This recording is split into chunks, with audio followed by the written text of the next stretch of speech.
We're kind of in the midst of a Monday schedule. The last few weeks, or the last few games, we've kind of rotated what we've done with the day, and we're in a very normal, what would be a very normal schedule for us, and that the players were in. We just finished meeting. I think you've had a chance to meet with them already. They're in position meetings now, and kind of finish up this game that we just played, and then begin looking at the Jets here before they leave this afternoon and get back on track here Wednesday. So any questions? Sean, it was really your first chance to kind of go against a read option style offense. And the players said the reason why they had success on defense is they call it complementary football, where guys were just, I guess, doing their job basically, forcing the quarterback to keep the ball. Well, I think there's a handful of things. I thought guys up front did very well. I thought our tackles particularly did a good job. I think guys did play their assignment.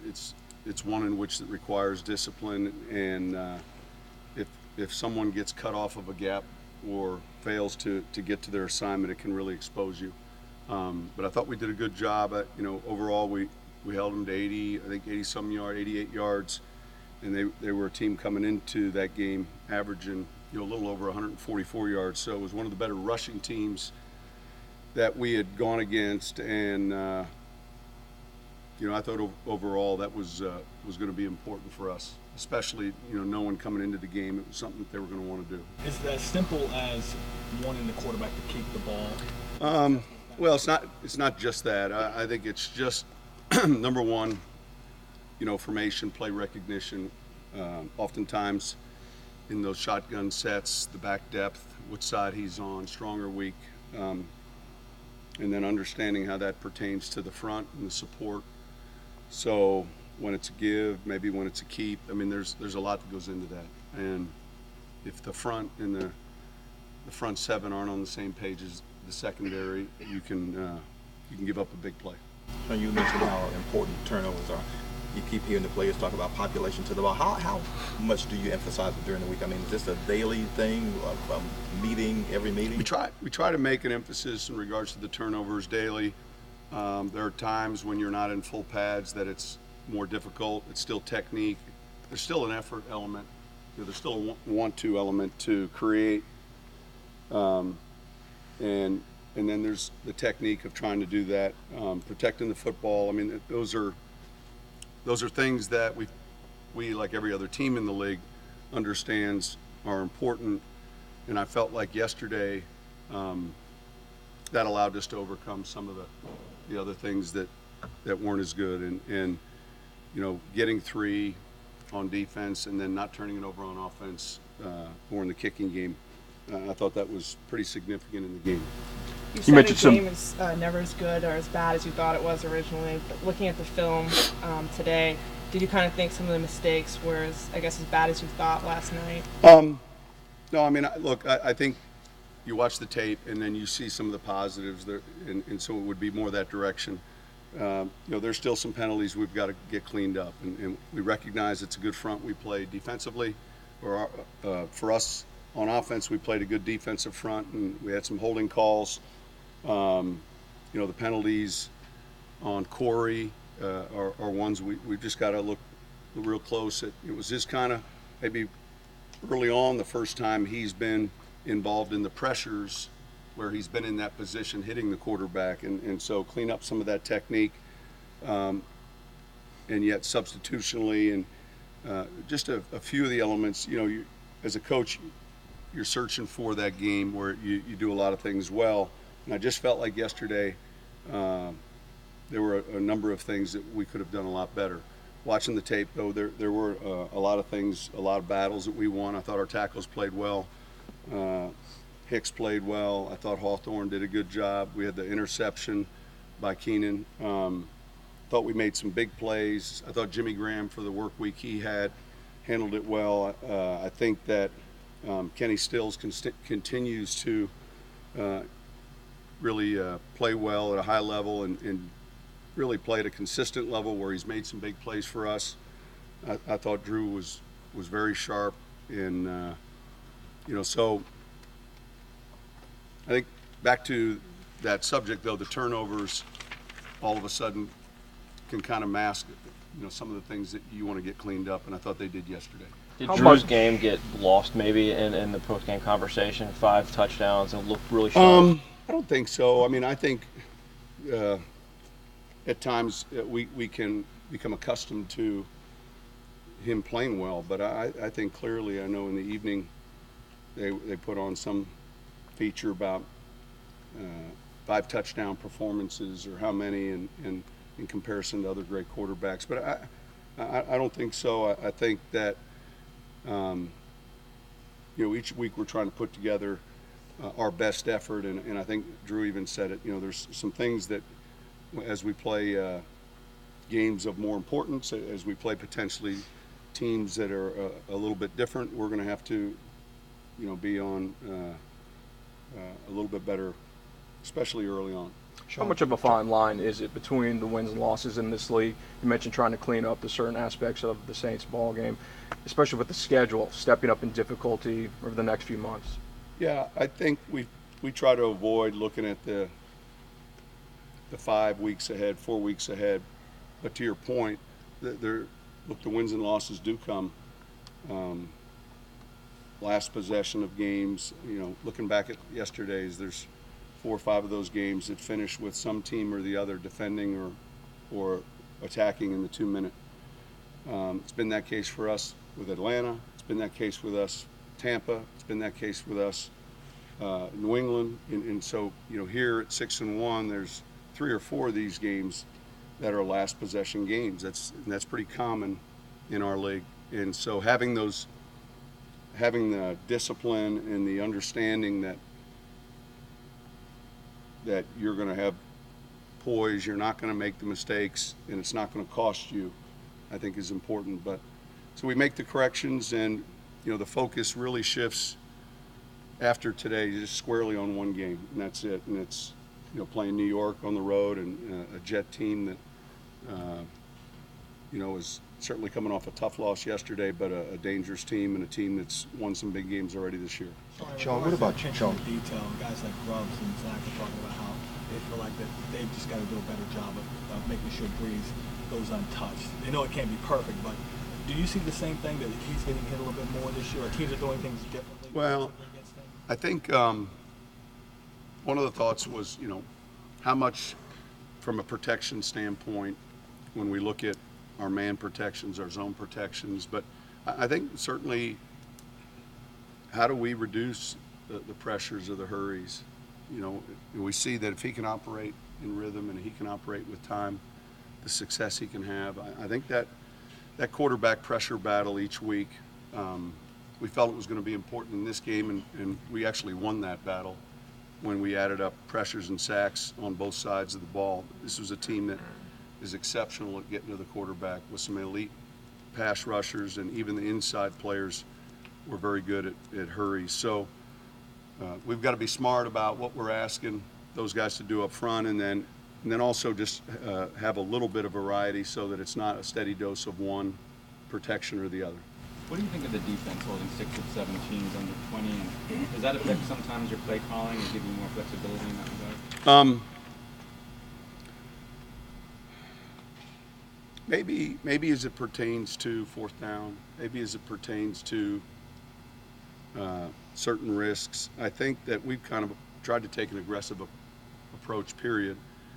But I think that, look, the number one goal defensively is to not allow points. And, there's a complementary part to that. And we talked at the beginning of the year, for us to play good defense offensively, we've got to do a better job of time of possession, a better job of 3rd down. I thought our 3rd down numbers at the half yesterday offensively weren't good, and then I thought in the second half they were much better and got us to 50%. So staying on the field, the 4th quarter time of possession was important yesterday. I think it was 9-something to 4 or 5-something. And, for us to be able to keep opponents out of the end zone, force field goals, and keep opponents to a low point total is important. And I think that that scoring defensive statistic is something that there's a lot that goes into it, and I think it's important. Was Graham on a pitch count, Sean? Yesterday? Yes, sir. I don't know, Ed, if it was a pitch count or as much of a play count. I mean, it was simply a green highlight through 38 different potential play opportunities. And if you looked at the chart, you'd say, well, in third down, let's hypothetically say there were 16 different third down plays, 4 or 5 in the 3rd and 2 to 3, 4 or 5 in the 4 to 6. Of the total amount of third down plays, that green line might have gone through maybe half of those plays that were applicable.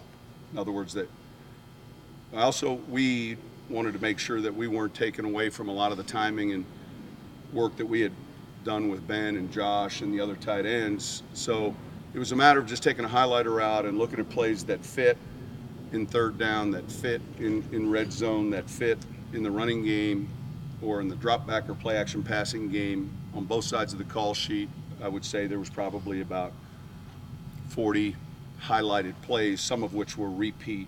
They showed up in third down. It was also a red zone play.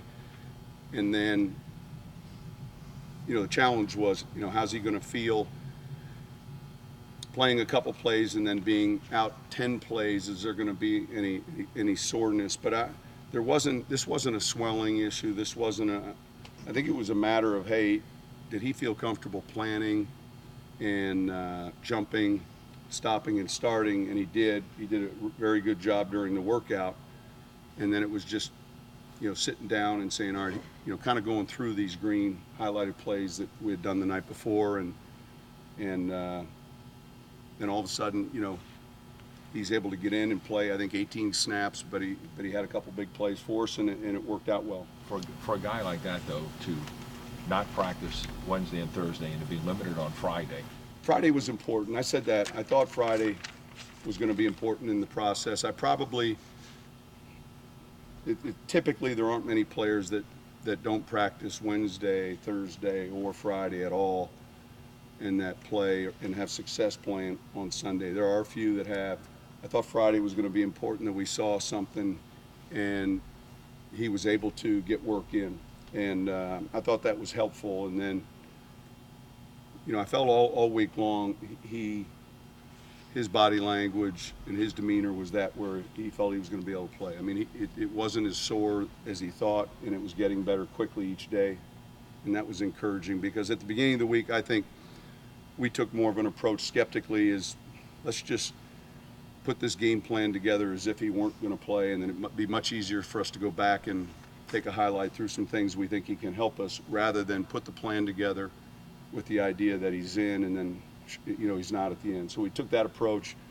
I think the week was handled well by him, Scotty and those guys, from a treatment standpoint, and I thought it worked out well. Is it Sean, lobby you, Coach? Huh? Does a player like that, does There wasn't much lobby. I mean, it was just really making sure we understand, hey, how is it? Because I think there was a lot of speculation he could injure it for. I mean, it was really more about, can he actually function and help? And if he can, great. If he can't, then we should wait. So I was encouraged. Is there confidence this is the kind of injury that'll improve week to week, or he sort of needs to find his I think comfort zone? From a pain standpoint, my understanding is it can begin to diminish, and yet, I know this. We're not going to sit here week to week discussing it. Yeah. But I think that I think it's something that he'll be able to manage. You look at the contributions you got from Stills, from Caro, Jenkins, some of the other undrafted guys. Did you expect this kind of contribution this quickly with your rookie class? It's hard to go into a season and say, hey, we expect X number of rookies to compete or to play in games. It's encouraging when you've got a good portion of them playing. Josh Hill, Lolito, Reddick's playing a lot on special teams, Jenkins. There are times where that process for young players, especially rookies, doesn't mean that first year. You hope it does, and you're optimistic, and you hope that they find a role. I think so far this year we've been fortunate with this class that we've been able to get some contributions out of a number of these guys early on. Sean, what about Charles Brown? How's he done? And What does Cam Jordan do that the fan doesn't see? I mean, as a coach's standpoint, what has he done to sacks and stuff? Well, let's start with Cam. I think he's active. He can get on the edge of a player very fast. I think he's very athletic, and so when the ball's snapped, he can kind of get on the edge of an offensive lineman and beat him to a block. He's got very good stamina, so he's in great shape. And so the play you see in the first series, third play, is going to be very similar in regards to his effort level, his technique level in the 8th series or the 10th series. He's in outstanding shape. He's smart. He works at it. So he does a lot of those things well. Charles Brown's been healthy now. He's gotten and drawn some tough assignments. Yesterday we knew that Mario Williams was a guy that was going to end up on both of our tackles at some point in the game. We had the sack given up in the first series, and after that we settled down and still working to improve. Not just him, but the rest of the group. From a consistency standpoint, nonetheless, we felt that some of the rushes that we had and the rushing attempts we had were going to be important in winning that game. Were you happy with rushing performance? Early it Yeah, started overall, slow, but overall, I think we would have liked more attempts at it, and some of those we didn't get in the first half. But overall, we're making progress there. Hey, Coach, I know that obviously you're busy, but Tulane qualified for a bowl with CJ. I don't know how much you've had a chance to talk with him or speak with him because you have your own team. I think I'll be honest, I haven't had a chance to talk with CJ lately, but I rode in the elevator at the Westin Saturday night. I think they won Saturday evening, and then there was a family with Tulane gear on in the elevator. We were heading to our meetings that began at, I think, 8 o'clock, and they're excited. They'd said the same thing you just said, we're bowl eligible. And I just remember hearing that thinking, I don't know that CJ's set his goals to just be bowl eligible. And I used that analogy a little bit yesterday in our locker room. I think it's great. And yet I think their goals and sights are much higher. So it's good to see him playing well, but there are a lot of bowls. I know there's a big disparity in the good ones and the other ones. Do you, just getting back to scoring defense, do you view your numbers so far as exceptional or just about right? And with the offseason With regards to? Scoring defense numbers. With the changes in the offseason of the defense, was that what you expected? Look, I would say definitely it's encouraging. I mean, we're playing better. I think the players are playing with more confidence. And, I'm not going to define, grade, use words like exceptional. I'm going to say week to week, we're encouraged and we feel like there's a number of things we can do better. But I think overall, though, there's a real good complementary back and forth. And I think our players understand when we say that. I mean, I don't know that many people understand that, but there's a lot that goes into playing well on defense and playing well on offense and those categories that we talk about every week. So each week there's a different challenge. This week we'll have one on the road. Last question. With the trade deadline approaching, is that something y'all are going to be taking a hard look at in the coming hours? I'm not going to say anything, but where's Larry at? He's not here today. Is he here? All right. No, listen, we it's a little different for our sport maybe than I think other sports. Yeah. So no. He'll be thrilled you asked for him. Larry, he'll be thrilled. 3 different headlines about possible player could be traded this week, according to sources. Anything else? Thanks. Thank you.